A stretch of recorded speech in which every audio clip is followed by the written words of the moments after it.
یک همسال من میرد گران تر می شود بارم.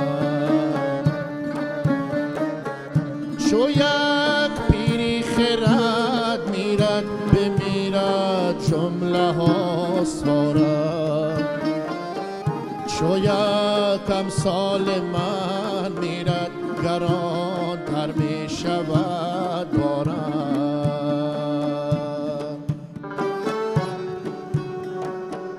درخت بشکند گویی میانم بشکند داد.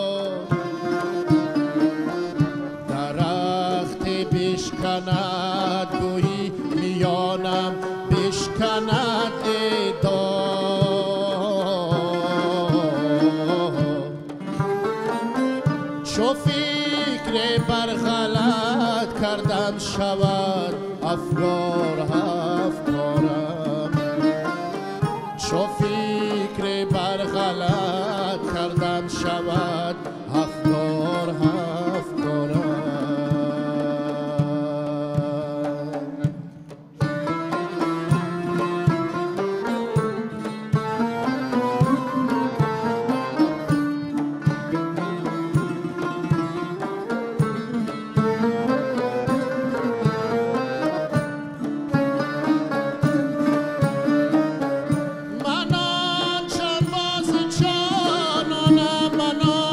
دلسوز یارانم دلسوز یارانم.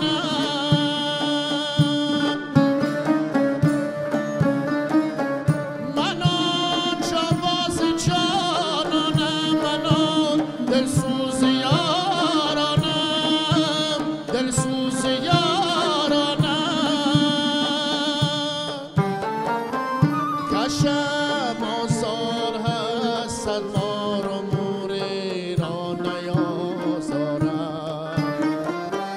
کشم آزار هست مار و موری را نیازارم.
هزاران شکر کردم که وطن دارم وطن دارم.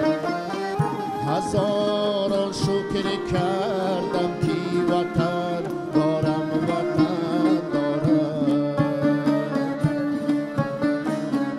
هزاران شکر کردم که وطن دارم وطن دارم.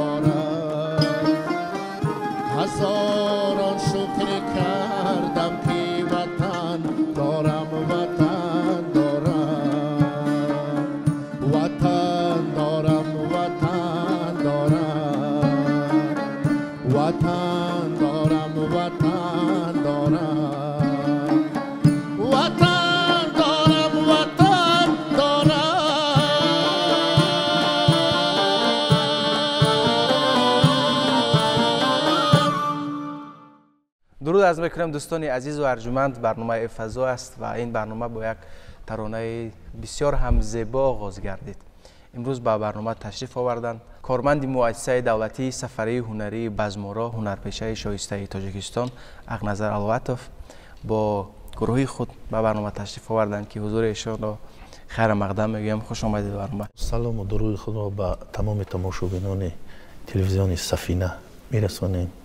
بگذار همه وقت شادمان باشند، صحت باشند، سلامت باشند. شما از زمره اون هنرمندانی هستید که بیشتر معنی سرایی میکنید، بیشتر رو آوردید به ادبیات کلاسیکی ما و در اساس همون غزل‌های ناب، در اساس آفریده‌های بی‌زوال ادیبان کلاسیک آهنگ‌های خود را روی کار میارید. من همین میل از کجا پیدا شد؟ چرا خواستید که به همین معنی سرایی دستانید؟ اصلا چون من از کودکی و موسیقی شوق و رغبت داشتم، از کودکی همین سرودهای خلقی یعنی اتنوگرافی رو بیشتر گوش میکردیم و اساسا ما که در همین مؤسسه سفری هنری بزمورا انسامبل فولکلوری، چون انسامبل خودش انسامبل فولکلوری دارد، اما برنامه های ما، همون رپورتار ما اساسا سرودهای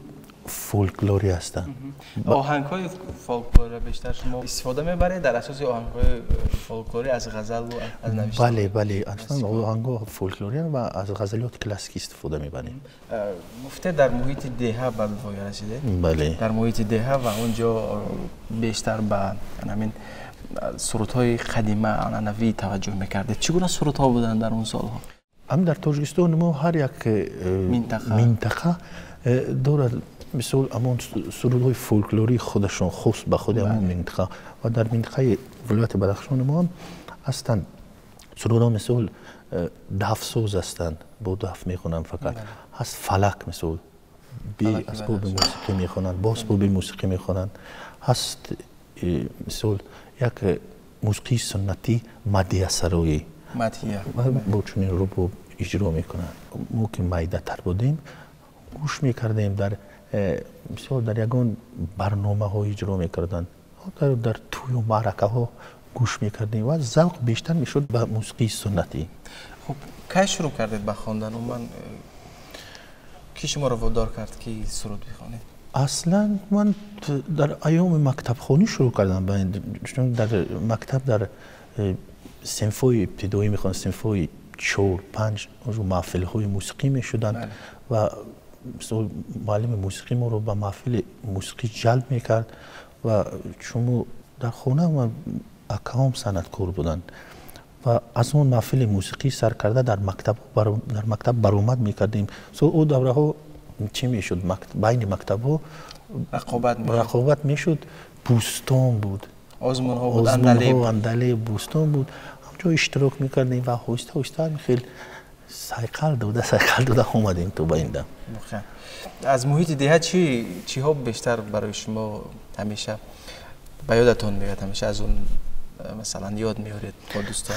خیلی محیط دهه خیلی حیام کودکی، همون در دهه کارهای دهه چی کار میکنن؟ منظره در دهه اصلا چی کار میکنن؟ تمام کارهای دهه و از هیزم کشی شروع می شود؟ از هیزم کشی شروع می شود، تو دراوکنی، تو دیگه همه کار دیگه کرد.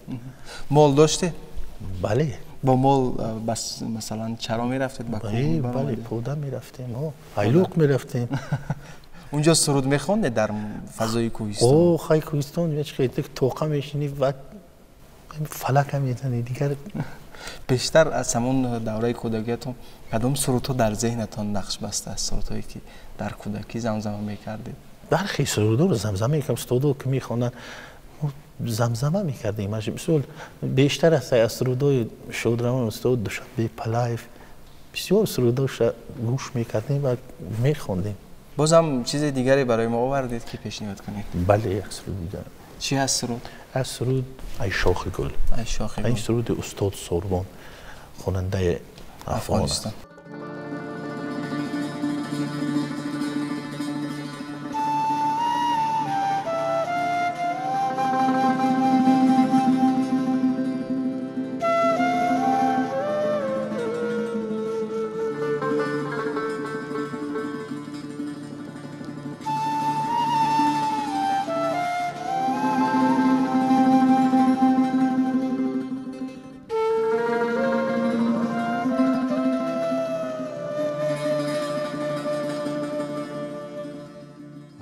شاخ گل که در پای گل چیدوانه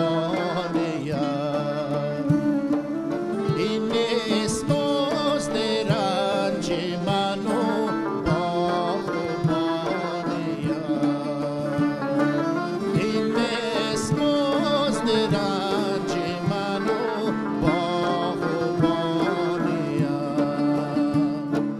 پروردمت بناز که بنشینمت به پای پروردمت بناز که بنشینمت به پای آخر چرا به خاک سیاه بنشانیم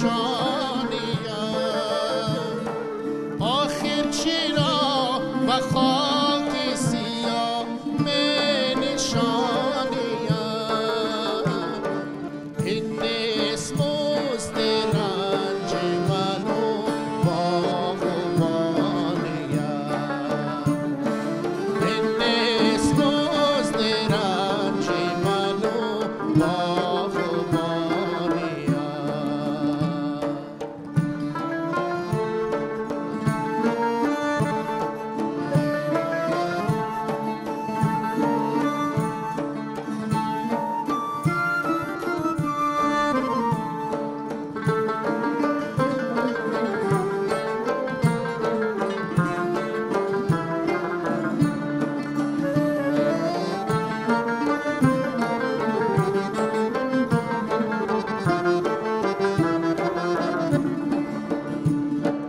با 100,000 زخم زبان زنده هم هنوز با 100,000 زخم زبان زنده هم هنوز گردون گمان نداشت بدین سخت و جانیم گردون گمان نداشت بدین سخت و جانیم این نیست مزد رنج من و باغبانیم این نیست مزد رنج من و باغبانیم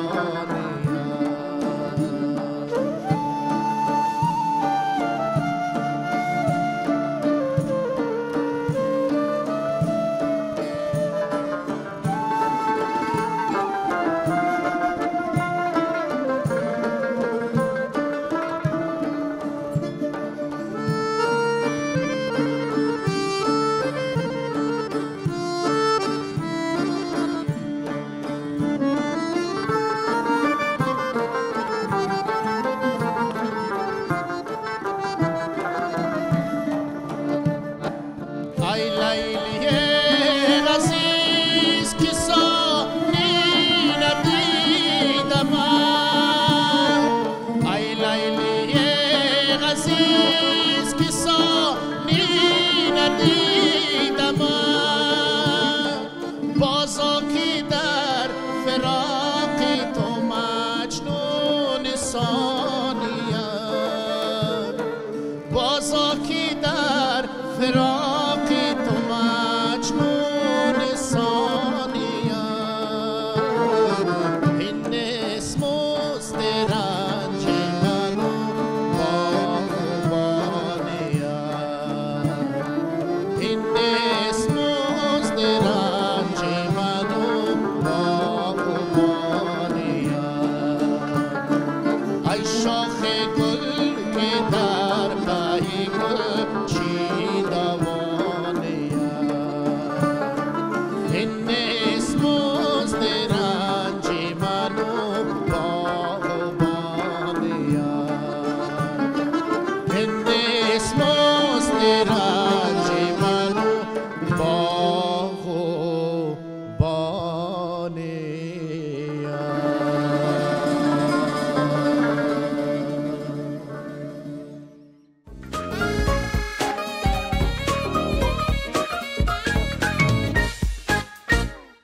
اولین سازی که از خود کردید نواختنش رو کدام سازی موسیقی بود؟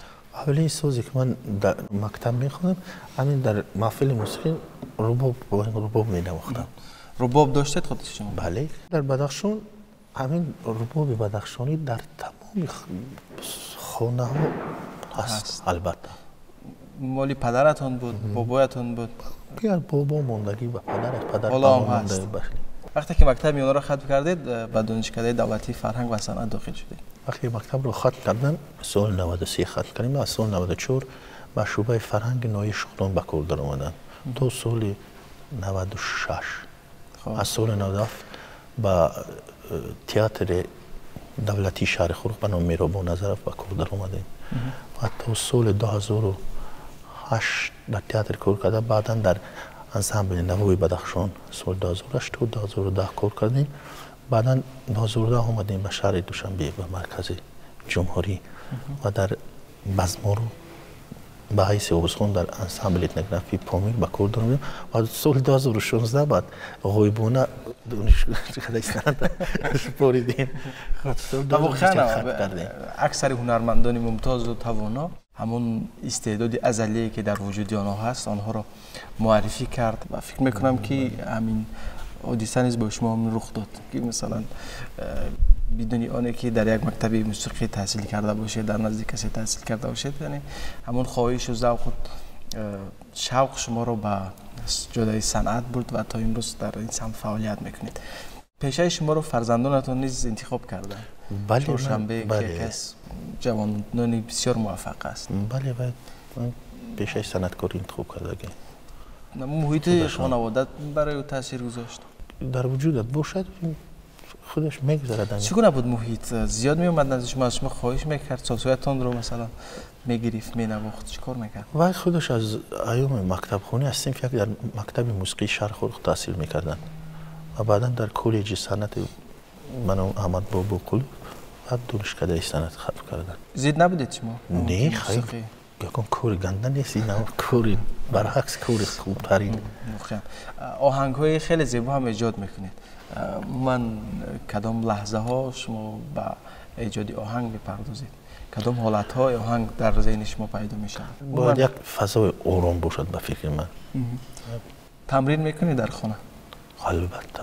با گروه چگونه کار میکنید؟ گروه هم مطربان هستند، هم مطربان کسبی هستند و اگر یک موسیقی میبریم با مطربان و سر و کار میکنیم، تمرین میکنیم، بعد به صف برای نمایش پیشکش میکنیم. شما سرودی که اجرا کردید سرودی ساربان بود. بله. اصلا کدامی از هنرمندان رو بیشتر برای خود الگو میحسابید؟ هنرمندانی که بسیار موفق بودن. من همه هنرمندان رو گوش میکنم و احترام میکنم. هر یک هنرمند سبک و رویه اسلوب خویش رو دارد. برای خود شما کدومی که هنرمندی که مثلا سبک و رویه و آواز و اصلا من در وقت‌های پیش اصلا هم سرودای استاد خلف پسیون میخوندم و بسیار گوش میکنم سرودای استاد دولتمند. بله. یعنی استاد زنده یاد بخیر. بله واقعا. از سلام باشید. باز چه اجرا میکنید برای ما؟ روز یک سرود عشق پری. سرود اتنوگرافی خلقی است. چگونه این سرود رو پیدا کردید؟ از کجا پیدا کردید؟ این سرود فولکلوری در سالوی 41 امیخیلی انسامبل فولکلوری پامیر او دوره بوده است. خوانده استند در دکاده های در بوستان ها خواندگی.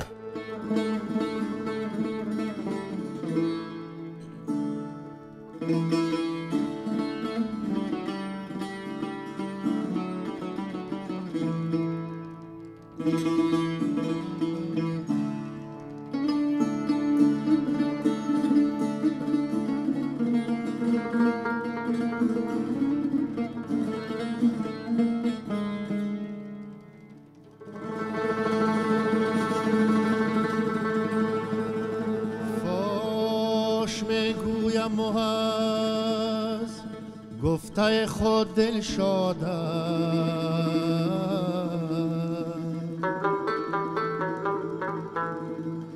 بندهی عشقم و از هر دو جهان آزادم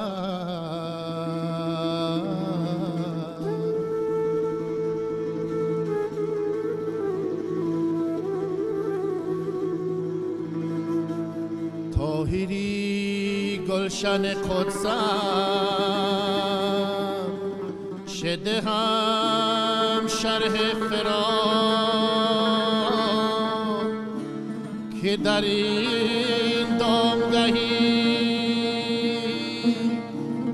حادثه چون افتادم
نقابی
تشکر زیاد برای یک اجرای زیبا، واقعا خیلی زیبا بود. شما با همین هنر، با همین استعداد، با همین گروه سفرهای زیاد داشتید. بله. به کدام کشورها بیشتر رفتید؟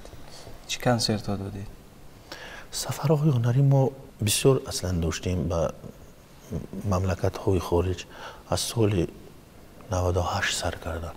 سال 98 اولین بار سفر هنری به جمهوری ازبکستان، روزهای فرهنگی تاجیکستان در ازبکستان شده بود. همانجا رفتیم و بعد دیگه همین سفرهای هنری ما سر شدن به دولت‌های اروپا سفر کردیم، به دولت امریکا، هندوستان. شما به دولت‌های اروپایی مثلا سرودهای سنتی ما رو، همون موسیقی سنتی ما رو بردید. قبول چگونه بود از اونجا؟ بله، اصلا در اونجا ما همین سرودهای سنتی فولکلوری تاجیک رو میخونیم و از طرف تماشابینان خیلی خوب قبول میکنن، چون که ویا زبان ما رو نمیفهمند، اصلا موسیقی رو خیلی قبول میکنن. سفر به ایران هم داشتیم؟ بله، سفر به ایران داشتیم. همین سال 2024 بود، روزهای فرهنگی جمهوری تاجیکستان در ایران شده بود، ما اشتراک کردیم اونجا. خیلی هوادار زیاد داری در اونجا؟ خیلی خوشرو پذیرفتن ما رو. بله. پیش‌روز هم نگرفتم. برنامه کنسرتی هم بسیار خوب گذشت به درجه عالی. چه تجربه داد این سفرهای هنری که شما به کشورهای خارج داشته؟ این یک مکتب مخصوص هم، یک درس مخصوص هم گویم خطا نمی‌کنیم. بسیار سبق میگیرد دادم از سفرهای هنری. با بیشتر تجربه دار میشه، تجربه آموز میشه. موسیقی دیگر ملت گوش میکنی و از موسیقی دیگر ملت با خبر میشوی. بله.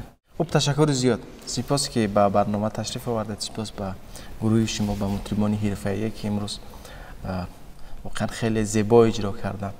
من سپاس میگم به شما. تشکر زیاد. خوش آمدید. سلامت باشید. در انتها چی گفتنی برای بیننده تلویزیون سفینه دارید؟ میخوایم دوم صحت و سلامت باشن.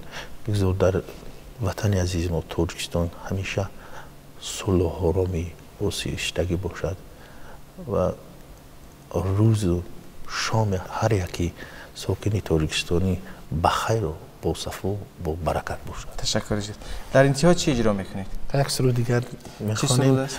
شعر از حافظ شیرازی است، سرود فولکلوری بر آهنگ فولکلوری، آهنگ که نامش مناجات. تشکر. و دوستان عزیز، همینجا به انتهای برنامه فضا رسیدیم. یادآور میشیم که هنرمندان از مؤسسه دولتی سفری هنری بزمارا به برنامه تشریف آوردند با رهبری هنرپیشه شایسته تاجیکستان اقنظر علواتوف و ما اینجا به انتهای برنامه رسیدیم. به شما روزگاری خوش تمنا داریم. یک ترانه دیگر میشنویم.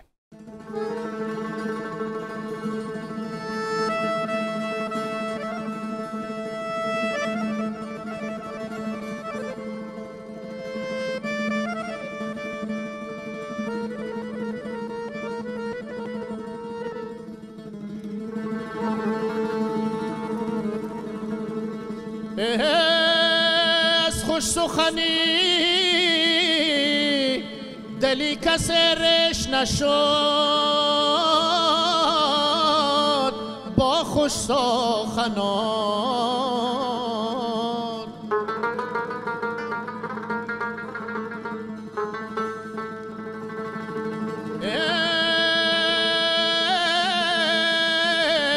با خوش سخنان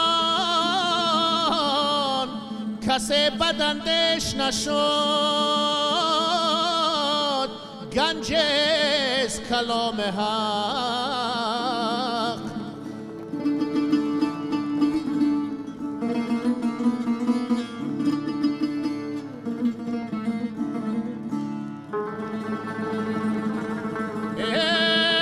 گنج از کلام حق که بخشیده اوسته، هرچند کرم نمود.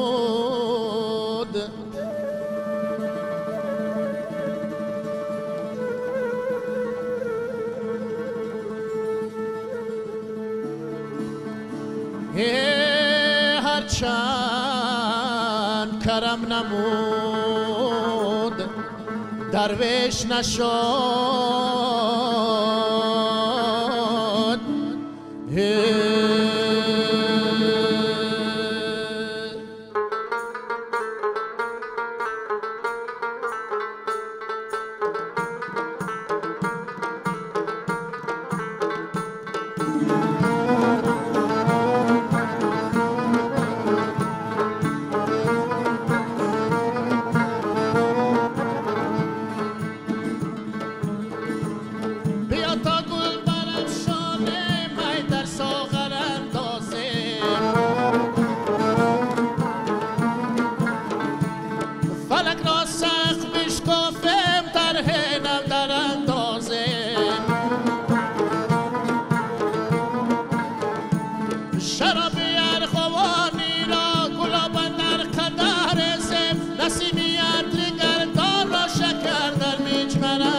کرد در مجمر اندازه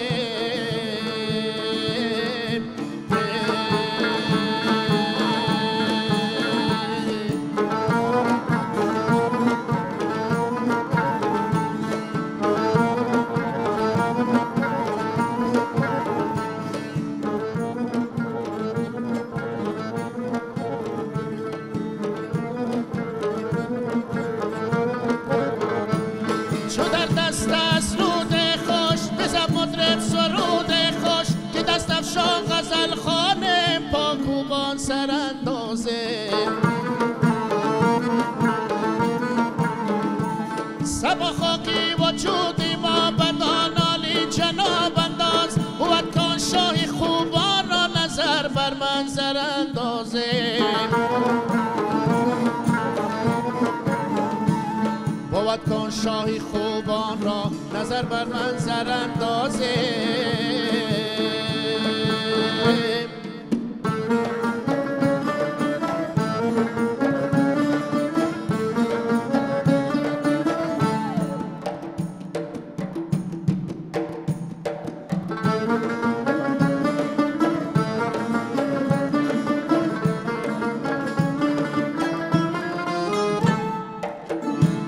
چو در دست است رود خوش بزن مطرب سرود خوش که دست افشان غزل خانه پاکوبان سراندازه سبا خاکی وجودی ما بدان عالی جناب انداز بود کان شاهی خوبان را نظر بر منظر اندازه بود کان شاهی خوبان را نظر بر منظر اندازه